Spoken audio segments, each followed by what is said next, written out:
அன்பு உறவுகள் அனைவருக்கும் வணக்கம். இன்றைய காணொளிக்குள்ள போறதுக்கு முன்னாடி இந்த வீடியோவை ஒரு முறை பார்த்துட்டு வாங்க. வாவு சிதம்பரனார் ஒரு மிகப்பெரிய போராட்டம் படிச்சிருக்கீங்களா? வாவு சிதம்பரனார் பிள்ளைன்னு ஒரு பெரிய சுதந்திர போராட்ட வீரர். இப்ப அவரை கொண்டு போய் பிள்ளையார் சங்கத்துக்கு புள்ளமார் சங்க தலைவராயிட்டான். இந்த நாடு விடுதலை அடைய வேண்டும் என்பதற்காக கோடிக்கணக்கான சொத்தை வித்து தன் இருந்த கப்பலை வித்து பெரிய தனவந்தர் எல்லாத்தையும் வித்துட்டு என் பிள்ளைக்கு ஒரு போலீசார் வாங்கி கொடுத்து பெரியார் வந்து கெஞ்சினார். என் பிள்ளைக்கு ஒரு போலீசார் வாங்கி கொடுத்து பெரியார் வந்து கெஞ்சினார். பாத்தீங்களா? பேசுறது யாருன்னு தெரியுதா? நம்ம ஆர் ஆசா தான். என்ன சொல்றாரு? இங்க இந்த ஊர்ல ரொம்ப ஏளனமா இங்க இந்த ஊர்ல வாவு சிதம்பரனார் பிள்ளை அப்படின்னு ஒரு சுதந்திர போராட்ட தியாகி இருந்தாரு. அவரை இப்ப பிள்ளைமார் சமூகத்தோட தலைவரா மாத்தி வச்சிருக்கிறாங்க. அதாவது ஒரு ஜாதி சங்க தலைவரா மாத்தி வச்சிருக்கிறாங்க. அந்த வாவு சிதம்பரம் பிள்ளை தன்னுடைய மகனுக்காக போலீஸ் வேலை கேட்டு ஐயா பெரியாருக்கிட்ட கெஞ்சிக்கிட்டு இருந்தாரு. இந்த வாய்க்கொழுப்பு அப்படின்னு சொல்லுவாங்க தெரியுமா? அதுக்கு யாரையாவது சிறந்த எடுத்துக்காட்டா சொல்லணும் அப்படின்னா அதுக்கு சரியான ஆள் இந்த ஆர் ஆசா தான். நான் ஆர் ஆசாவை பார்த்து ஒன்று கேட்கணும் அப்படின்னு ஆசைப்படுறேன். ஏன் சார், மூக்குக்கு கீழே வாயி அப்படின்னு ஒரு உறுப்பு இருக்குன்றதுக்காக யாரை வேணும்னாலும் எப்பேற்பட்ட தலைவர்களை வேணும்னாலும் எந்த ஒரு அடிப்படை சான்றுகளும் இல்லாமல் இப்படி தான் கொச்சப்படுத்தி கேவலப்படுத்தி பேசுவீங்களா? ஐயா வஉசி தன்னுடைய மகனுக்கு போலீஸ் வேலை கேட்டு ஐயா பெரியாருக்கிட்ட கெஞ்சிக்கிட்டு இருந்தாரு அப்படின்னு சொன்னீங்க தெரியுமா? அதுக்கு என்ன சான்று, என்ன ஆதாரம் இருக்கு உங்ககிட்ட? வந்து இப்ப நான் என்ன உங்கள்கிட்ட சொல்றது? வஉசியை யாருன்னு நினைச்சீங்க? அவர் எப்பேற்பட்ட தலைவர், போராளி, சுதந்திர போராட்ட வீரர், தியாகி, மாபெரும் தமிழ் அறிஞர். எல்லாத்துக்கும் மேல நீங்க சொல்றீங்களே பெரியார், உங்க பெரியாருக்கே அரசியல் குரு அப்படின்னா அது ஐயா வாவு சிதம்பரனார் தான். இதை நான் சொல்லல, உங்க ஐயா பெரியாரே சொல்லி இருக்கிறாரு. அவர் என்ன சொன்னாரு அப்படிங்கிறத அப்படியே உங்களுக்கு படிச்சு காட்டுறேன். கொஞ்சம் காது கொடுத்து பொறுமையா தெளிவா கேளுங்க, சரியா? வங்காள பிரிவினையின் போது தமிழ்நாட்டில், சிறப்பாக இந்த ஜில்லாவில் அரும்பெரும் தலைவராயிருந்து நமது ஐயா வாவு சிதம்பரனார் நடத்திய கிளர்ச்சியின் போது நான் உல்லாசத்துடன் விடலை புருஷனாய் விளையாடி கொண்டிருந்தேன். அவரையும் அவரை போன்றோரையும் கண்டே பொது தொண்டில் இறங்கினேன். குடியரசு 26/6/1927. இப்படி உங்க ஐயா பெரியார் அவர்கள் ஈரோடு காவேரி ஆற்றங்கரையில விடலை புருஷனாக யார் கூட எல்லாம் விளையாடிக்கிட்டு இருந்தாரு, அதுவும் ரகசியமா விளையாடிக்கிட்டு இருந்தாரு. அந்த நேரத்தில் யாரை விட்டு சமைச்சு கொண்டு வர சொன்னாரு அப்படிங்கிறத எல்லாம் திரு சாமி சிதம்பரனார் அவர்கள் தமிழர் தலைவர் அப்படிங்கிற புத்தகத்தில் ரொம்பவே விலாவரியா தெல்ல தெளிவா எழுதி வச்சிருக்கிறாரு. தேவைப்படுறவங்க அந்த புத்தகத்தை வாங்கி வீட்டில் தனியா ராத்திரி நேரத்தில் படிச்சு தெரிஞ்சுக்குங்க, சரியா? இப்படி பெரியார் அவர்கள் விடலை புருஷனாக விளையாடி கொண்டிருந்த காலகட்டத்தில் தான் 1908 திருநெல்வேலி தூத்துக்குடி பகுதியில் மாபெரும் சுதேசி இயக்க போராட்டத்தை தலைமையேற்று நடத்தினார் ஐயா வாவு சிதம்பரனார் அவர்கள். ஐயா வஉசியோட இது போன்ற போராட்டங்கள் தான் பெரியார் ஈவேரா அவர்களுக்கு அரசியலுக்கு வரணும் அப்படிங்கிற ஆர்வத்தையே தூண்டுச்சு. அதனால தான் ஒரு கூட்டத்தில் பேசும்போது ஐயா வஉசி தான் என்னுடைய அரசியல் குரு அப்படின்னு உங்க ஐயா பெரியாரே சொன்னாரு. இதன் அடிப்படையில் ஐயா பெரியாருக்கும் வஉசிக்கும் நீண்ட கால நட்பு உறவு இருந்துச்சு. தெளிவா புரிஞ்சுதா? இந்த நாட்டுக்காக போராடி சிறைப்பட்டு தன்னுடைய கப்பல் கம்பெனி, தன்னுடைய சொத்து பத்துக்கள் அப்படின்னு எல்லாத்தையும் இழந்துட்டு நின்னாரு ஐயா வஉசி. இழந்துட்டு தான் நின்னாரு. ஆர் ஆசா சொல்ற மாதிரி வித்து கொடுக்கல. இழந்துட்டு நிக்கிறதுக்கும் வித்து கொடுக்கிறதுக்கும் நிறைய வேறுபாடு இருக்கு. இந்த புரிதலும் அவர்கிட்ட இல்லை. இப்படிப்பட்ட ஒரு வறுமையான நிலைமையில ரொம்பவே சிரமப்பட்டு தான் ஐயா வஉசி தன்னுடைய மகனை படிக்க வச்சாரு. பள்ளி படிப்பை முடிச்ச அவருடைய மகனுக்கு ஒரு போலீஸ் வேலை தேவைப்பட்டுச்சு. அதுக்கு ஒரு நல்ல சிபாரிசும் தேவைப்பட்டுச்சு. அதுக்காக தான் தன்னுடைய நண்பரான பெரியார் ஈவேரா அவர்களுக்கு கடிதம் எழுதி ஒரு நல்ல சிபாரிசு இருந்தா சொல்லுங்க அப்படின்னு உதவி கேட்டாரு. உதவிதான் கேட்டாரு. ராசா சொல்ற மாதிரி கெஞ்சிக்கிட்டெல்லாம் நிக்கல. நண்பங்கிட்ட உதவி கேட்கறதுக்கும் கெஞ்சிக்கிட்டு நிக்கிறதுக்கும் நிறைய வேறுபாடு இருக்கு. ஒரு மாபெரும் தலைவரை பத்தி, போராளியை பத்தி, தியாகியை பத்தி பேசுறோம் அப்படின்னா சொற்கள்ல கவனம் தேவை, பொறுமை தேவை. ஆனா இது எதுவுமே இல்லாம வாய் துடுக்கா ஐயா வ.உ. சிதம்பரனாரை கொச்சப்படுத்துற மாதிரி, ஏளனப்படுத்துற மாதிரி பேசி இருக்கிறாரு ஐயா ராசா அவர்கள். எப்ப பார்த்தாலும் எல்லாம் தெரிஞ்ச ஏகாம்பரம் மாதிரி ஒளரி கொட்ட வேண்டியது, அப்படிதானே? என்ன பண்ற?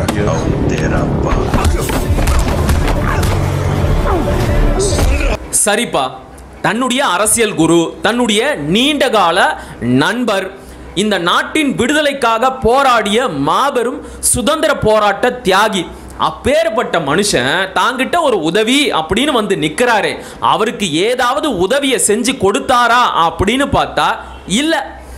இதுதான் பெரியார் என்கின்ற அந்த பெரிய மனுஷனோட லட்சணம்.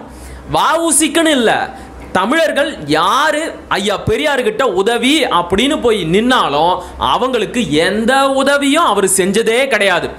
இதுக்கு ஒரு நல்ல எடுத்துக்காட்ட சொல்லணும் அப்படின்னா, நம்முடைய மொழி ஞாயிறு ஐயா தேவநேய பாவாணர் அவர்கள் 1969 ஐயா பெரியார்கிட்ட ஒரு உதவியை கேட்டாரு. சேலத்துல ஒரு திருமண நிகழ்ச்சி நடந்துச்சு. அந்த திருமண நிகழ்ச்சியில ஐயா பெரியாரும் பாவாணரும் கலந்துகிட்டாங்க. அந்த இடத்துல வச்சு பாவாணர் பெரியார்கிட்ட ஒரு கடிதம் கொடுத்தாரு. அந்த கடிதத்துல என்ன தெரியுமா சொன்னாரு? ஐயா, சமீபத்தில் ஒரு ஆசிரியர் பயிற்சி பள்ளியை தொடங்கி நடத்திக்கிட்டு இருக்கீங்க. அது மட்டும் இல்லாமல் ஒரு ஆங்கில கலைக்கல்லூரியை தொடங்கிறதுக்காக 5 லட்சம் ரூபாய் எப்ப 1969 ஒரு ஆங்கில கலைக்கல்லூரியை தொடங்கிறதுக்கு பெரியார் அவர்கள் 5 லட்சம் ரூபாய் நிதி கொடுத்திருக்கிறாரு.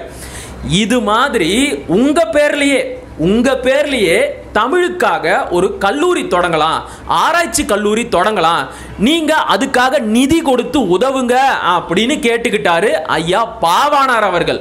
ஆனா கடைசி வரைக்கும் தமிழுக்காக ஒத்த பைசா தரல ஐயா பெரியார் அவர்கள். ஆனா இவரைத்தான் தமிழர் தலைவர், இவர் தமிழர் இல்லை என்றால் எவர் தமிழர் அப்படின்னு எல்லாம் வக்கனையா புக்கு எழுதுவானுங்க இந்த திராவிட கோமாளிகள்.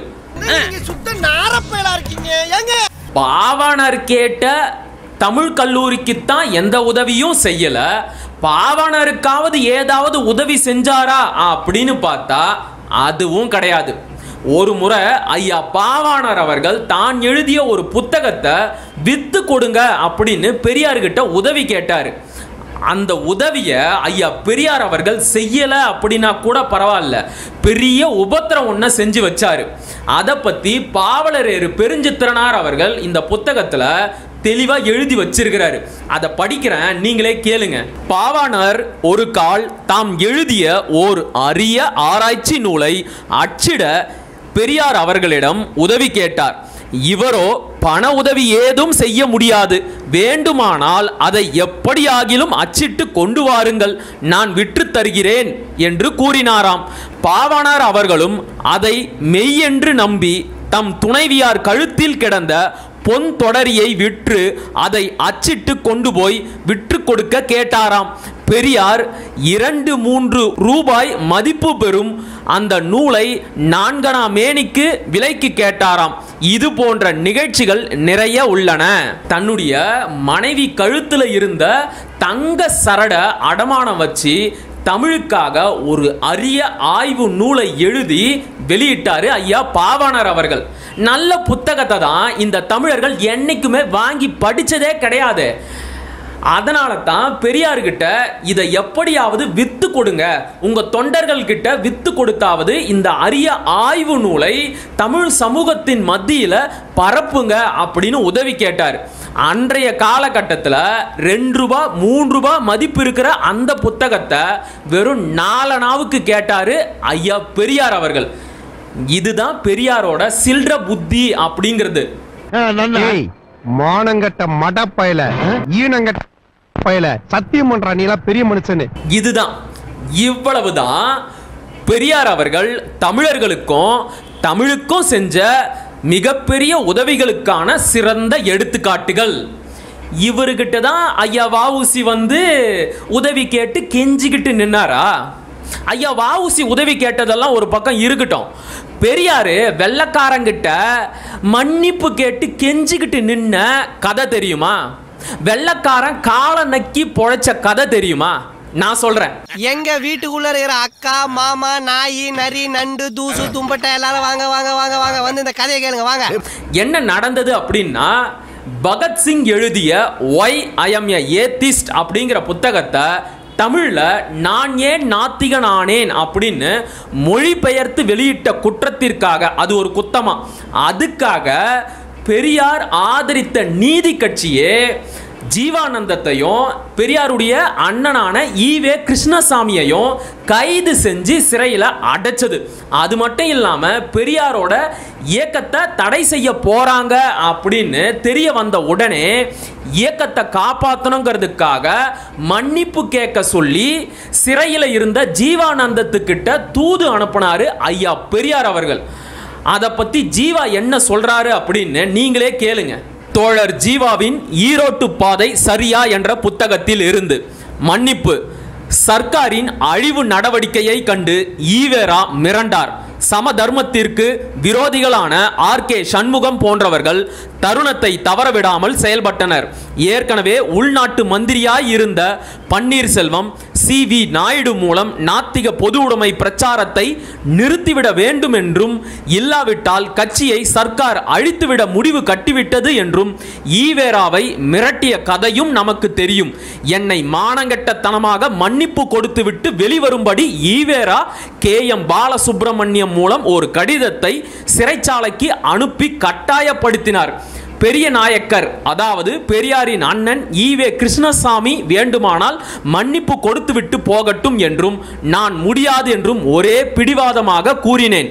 நான் மன்னிப்பு கொடுக்காவிட்டால் இயக்கம் அழிந்துவிடும் என்றும், இது சர்க்கார் சட்டத்தை நன்றாக அறிந்த ஆர்.கே. சண்முகம் போன்றவர்களின் கருத்து என்றும், தானே மன்னிப்பும் பொறுப்பும் என்று குடியரசில் எழுதி விடுவதாகவும் ஈவேரா கட்டாயப்படுத்தினார் கே.எம். பாலசுப்ரமணியம் மூலம். இந்த நிலைமையில் சுயமரியாதை இயக்கம் நாட்டில் குழப்பத்தை உண்டாக்கும் கொள்கையுடைய பொது உடைமை இயக்கம் அல்ல என்று அரசாங்கம் நம்பும்படி ஏதாவது செய்ய வேண்டியதாயிற்று. ஆனால் இவ்வியக்கம் இதுவரையிலும் செய்து வந்த பலன் முழுவதும் பாழாகிவிடும் போல் இருக்கிறது. இந்த அரசாங்கத்தின் உண்மை நோக்கத்தை அறிந்த நண்பர்கள் பலரும் இயக்கத்தை உயிரோடு இருக்க ஏதாவது செய்யும்படி யோசனை கூறினர் என்று எழுதினார். ஆர்.கே. சண்முகம் உற்ற உதவியாய் இருந்தார். மத்திய சர்க்கார் தலைமையில் பழியை போட்டு மாகாண சர்க்கார் உடைய ஜஸ்டிஸ் கட்சி உடைய குற்றவாளித்தனத்தை மறைத்தார். பொது உடைமை இயக்கம் அல்ல என்று அரசாங்கத்தை நம்ப செய்ய வேண்டும் என்று எண்ணுகிற எழுதுகிற அளவிற்கு சாக்கடையில் சறுக்கி விழுந்தார். தான் உயிரோடு இருக்க யாருக்காக பிற்போக்கு கும்பல்களின் யோசனைப்படி யார் காலையும் பிடிக்க துணிந்தார். சுயமரியாதை சமதர்மத்திற்காக உயிரை விட தயாராய் இருந்த ஆயிரக்கணக்கான வாலிபர்களின் மானத்தையும் பிரிட்டிஷ் ஏகாதிபத்தியத்திற்கும் பொப்புலி சர்க்காருக்கும் அடகு வைத்தார். 1935 மார்ச் 10ஆம் நாள் குடியரசு மூலம் மானங்கெட்டத்தனமாக ஒரு அறிக்கை வெளியிட்டார். இப்படி இயக்கத்தை காப்பாற்றணும் அப்படிங்கிறதுக்காக வெள்ளக்காரன் காலை பிடிக்க கூட தயங்காதவர் தான் ஐயா பெரியார் அவர்கள். மக்களே, இதை நான் சொல்லலை, ஜீவா எழுதின ஈரோட்டு பாதை சரியா அப்படிங்கிற புத்தகத்தில் தோழர் ஜீவானந்தமே தன்னுடைய கைப்பட எழுதின குறிப்புகள். இதெல்லாம் முக்கியமான விஷயத்தை மறந்துட்டேன் பாருங்களேன். பெரியார் வெள்ளக்காரன் கால நக்கன கதை தெரியுமா? அதையும் சொல்றேன் கேளுங்க. திராவிடர் இயக்கமா? வெள்ளைக்காரர்களுக்கு வால் பிடித்த இயக்கம், வெள்ளைக்காரர்களுடைய பூட்ஸை நக்கியவர்கள் என்றெல்லாம் ஒரு காலத்திலே பேசினார்கள். அதற்கு அருமையான பதிலை பெரியார் அவர்கள் சொன்னார். வெள்ளைக்காரன் காலை நக்கியவர்கள் என்று நீங்கள் எங்களை கேவலமாக சொல்லலாம். பார்ப்பான் காலை விட வெள்ளைக்காரன் கால் சுத்தமானது. அது சாக்ஸ் போட்ட கால் சுத்தமாக இருக்கும். இதை நக்குவதை விட அதை நக்குவது என்பது நல்லது என்று பெரியார் அவருக்கே உரிய பாணியில் ஓங்கி அடித்து பதில் சொன்னார். வெள்ளைக்காரன் காலை நக்கிறதுல பெரிய நக்கீரர் பரம்பரையா இருந்திருப்பாரு போல ஐயா பெரியார் அவர்கள். பெரிய மனுஷனா நீ பீக்காரி பயலை. மக்களே, இதையெல்லாம் நான் சொல்லல, இது ஏன் கற்பனை இல்ல, இத சொன்னது ஐயா வீரமணி அவர்கள். அது இந்த புத்தகத்துல தெளிவா பதிவு செய்யப்பட்டு இருக்கு. இந்த புத்தகத்தோட பேரு மொழியால் தமிழர், இனத்தால் திராவிடர், ஒரு கருவாட்டு சாம்பார் புத்தகம் இது. சரியா? இந்த பழி பாவத்துக்கெல்லாம் நான் ஆளாக மாட்டேன். ஏய் ஜனங்களே பாத்துக்கங்க, என் மேல தப்பு இல்ல, இந்த பாவத்துக்கெல்லாம் நான் ஆளாகவே மாட்டேன். ஆக வெள்ளக்காரன் காலை புடிச்சு கெஞ்சி மன்னிப்பு கேட்டு அவன் காலை நக்கி பொழைச்ச பெரியார் எங்க? அதே வெள்ளக்காரனை எதிர்த்து விடுதலை போராட்டத்தில் ஈடுபட்டு வெள்ளக்காரனை எதிர்த்து கப்பல் கம்பெனி நடத்தி சிறைப்பட்டு செக்கிழுத்த எங்க ஐயா வாவு சிதம்பரனார் எங்க? தமிழ் மொழிக்காக ஒத்த பைசா கொடுக்காத பெரியார் எங்க? இதே தமிழ் மொழிக்காக திருக்குறள் மணக்குடவர் உரையையும் தொல்காப்பியம் இளம்பூரணார் உரையையும் இந்நிலை அப்படிங்கிற ஒரு சிற்றிலக்கியத்தையும் ஓலைச்சுவடியில இருந்து பதிப்பிச்சு வெளியே கொண்டு வந்தாரே எங்க ஐயா வாவு சிதம்பரனார், அவர் எங்க? இப்பேற்பட்ட மாபெரும் தமிழ் அறிஞர், விடுதலை போராளி, சுதந்திர போராட்ட வீரர் வாவு சிதம்பரனார பெரியார் கூட ஒப்பிட்டு சிறுமைப்படுத்துறாரு ஐயா ஆர் ராசா அவர்கள். உன்னை நியாயமா கெட்ட கெட்ட வாழ் திட்டிரணும், பெரிய மனுஷன் மரியாதை கொடுத்தான் பாரு, சேதத்தின் வெளியே போடா. அப்புறம் என்னமோ சொன்னாரு, என்னது? ஐயா வாவு சிதம்பரம் பிள்ளை இப்ப பிள்ளைமார் சமூகத்தோட தலைவரா இருக்கிறாரு. யார் மாத்தினது? வாவு சிதம்பரனாரை ஒரு சாதிய சமூகத்தின் அடையாளமாக யார் மாத்தினது? வாவுசிய மட்டும் கிடையாது, வாவுசி, மாப்போசி, முத்துராமலிங்க தேவர், மூக்கையா தேவர் அப்படின்னு இந்த தமிழ் இனத்திலிருந்து தமிழர்களுக்கு யார் ஒருத்தர் தலைமை ஏற்க வந்தாலும் முதல்ல இந்த திராவிட இயக்கங்களும் திராவிட கட்சிகளும் செய்யற வேலை என்ன தெரியுமா? அந்த தலைவர்களை ஒரு ஜாதிய வட்டத்துக்குள்ள அடைக்கிறது தான். ஆனா இவங்க கூட்டத்தில் இருந்து, இந்த திராவிட கூட்டத்தில் இருந்து யார் வந்தாலும் அவங்க இந்த தமிழ் இனத்திற்கு தலைவராயிடுவாங்க, தமிழ் இன தலைவராயிடுவாங்க. அவங்கள சொல்லி தப்பு கிடையாது, அவங்கள சொல்லி தப்பே கிடையாது. அவங்க எது சொன்னாலும் ஏன் எதுக்கு அப்படின்னு கேட்காம பூம் பூம் மாடு மாதிரி தலையாட்டிக்கிட்டு எல்லாத்தையும் நம்பணும் தெரியுமா? நம்மள சொல்லணும், நம்ம புத்திய அடிச்சுக்கணும். இப்போ கூட நான் பேசிக்கிட்டு இருக்கிற இந்த நேரத்தில் கூட திருநெல்வேலியில் ஸ்மார்ட் சிட்டி திட்டத்தின் கீழே கட்டப்பட்ட ஒரு புதிய பேருந்து நிலையத்திற்கு பெரியாரோட பேரைத்தான் வச்சிருக்கிறாங்க. ஏன்? அதே திருநெல்வேலி ஒட்டப்பிடாரத்தில் தானே ஐயா வாவு சிதம்பரனாரும் பிறந்தாரு, அவரோட பேரை வைக்க வேண்டியது தானே. இன்னொரு கேள்வியும் கேட்கிறேன், இந்த தமிழ்நாட்டில் ஐயா வாவுசிக்கு எத்தனை இடத்துல சிலை இருக்கு? ஆனா அதே தமிழ்நாட்டில் பெரியாருக்கு சிலை இல்லாத இடம் எங்க இருக்கு? எல்லா இடத்துலையும் பெரியாருக்கு சிலை இருக்கு. தமிழ் தலைவருக்கு விரல் விட்டு எண்ணக்கூடிய இடத்துல மட்டும்தான் சிலை இருக்கு. இதையெல்லாம் ஏன் நாம யாருமே கேட்க மாட்டேங்கிறோம்? அந்த அளவுக்கு சுய சிந்தனை இல்லாம போயிட்டோமா? இப்ப வரைக்கும் கூட ஆர் ராசா பேசின இந்த பேச்சுக்கு யார் தெரியுமா கண்டனம் தெரிவிக்கிறா? ஐயா வாவுசியோட சமூகத்தை சேர்ந்த நபர்கள் தான் கடுமையா கண்டனம் தெரிவிச்சு பேசிக்கிட்டு இருக்காங்க, போராட்டம் நடத்திக்கிட்டு இருக்காங்க. நாமளாம் ஏன் பேசல? அப்ப இதை வச்சுதான் அவங்க வாவுசிய ஒரு சாதிய வட்டத்துக்குள்ள அடைக்கிறாங்க. நாம பேசணும், ஒட்டுமொத்த தமிழர்களும் எழுந்து கேள்வி கேட்கணும். எப்படி நீ எங்க ஐயா வாவு சிதம்பரனாரை இழிவுபடுத்தலாம் அப்படின்னு கேள்வி கேட்டா மட்டும்தான் நாளை ஒரு நாள் இவங்க தமிழ் தலைவர்களை இப்படியெல்லாம் கொச்சைப்படுத்தி பேச மாட்டாங்க. இனிமேலும் இந்த தமிழ் இனம் விழித்து எழவில்லை என்றால் யாராலையும் அந்த இனத்தை காப்பாற்றவே முடியாது. தெளிவா புரிஞ்சுதா? காணொளியோட இறுதியில் உங்களுக்கு ஒரு புத்தகத்தை அறிமுகம் செஞ்சு வைக்கலாம் அப்படின்னு இருக்கிறேன். குருசாமி மயில்வாகனன் அப்படிங்கிறவர் எழுதின கப்பலோட்டிய கதை. இந்த புத்தகத்தை வாங்கி படிங்க. வெள்ளக்காரனை எதிர்த்து ஐயா வாவு சிதம்பரனார் அவர்கள் எப்படியெல்லாம் சிரமப்பட்டு ஒரு கப்பல் கம்பெனியை நடத்தினாரு அப்படிங்கிறத இந்த புத்தகத்தின் மூலமா நீங்க தெரிஞ்சுக்கலாம். சரியா? மீண்டும் அடுத்த காணொளியில் சந்திப்போம். அதுவரை இணைந்திருங்கள். இது உங்களை நான் உங்கள் மகிழன். படிப்போம், பகிர்வோம், பயன்பெறுவோம், கற்போம், கற்பிப்போம், களமாடுவோம். தமிழ் வெல்க, தமிழர் வாழ்க, தமிழ்நாடு வளர்க, தமிழ் தேசியம் மலர்க, மலர்க, மலர்க. நன்றி, வணக்கம்.